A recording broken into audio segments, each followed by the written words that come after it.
നമസ്കാരം. ആർത്തവ വേദനയ്ക്ക് ഗർഭാശയ പേശികളുടെ സങ്കോചത്തെ തുടർന്നാണ് വേദന ആരംഭിക്കുന്നത്. ആർത്തവത്തിന് ഏതാനും മണിക്കൂറുകൾക്ക് മുൻപോ ശേഷമോ ആരംഭിക്കുന്ന വേദന കലശലായ രീതിയിൽ 12 മണിക്കൂറിൽ കൂടുതൽ ഉണ്ടാവുകയില്ല. കൊളുത്തി വലിക്കുന്നത് പോലെയുള്ള വേദനയുണ്ടാകും.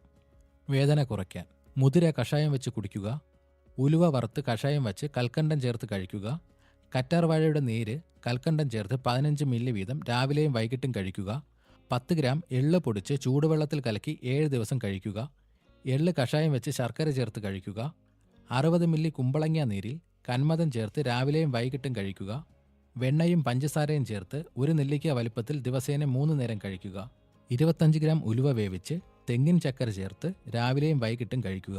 ക്യാരറ്റ് ജ്യൂസ് 3 നേരം കഴിക്കുന്നത് നല്ലതാണ്. കായം വറുത്തു പൊടിച്ച് കറ്റാർവാഴയുടെ നീരും ചേർത്ത് 7 ദിവസം തുടർച്ചയായി കഴിക്കുക.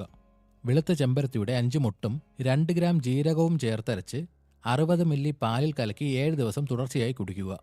ഇന്ദുപ്പും തിപ്പലിയും സമം പൊടിച്ച് 2 ഗ്രാം എടുത്ത് ചൂടുവെള്ളത്തിൽ കലക്കി 14 ദിവസം കഴിക്കുക. 15 മില്ലി ചുവന്നുള്ളി നീരിൽ തേൻ ചേർത്ത് കഴിക്കുക. വാഴപ്പൂ വരിഞ്ഞ് ചതച്ച് നീരെടുത്ത് തൈരും ചേർത്ത് കഴിക്കുക.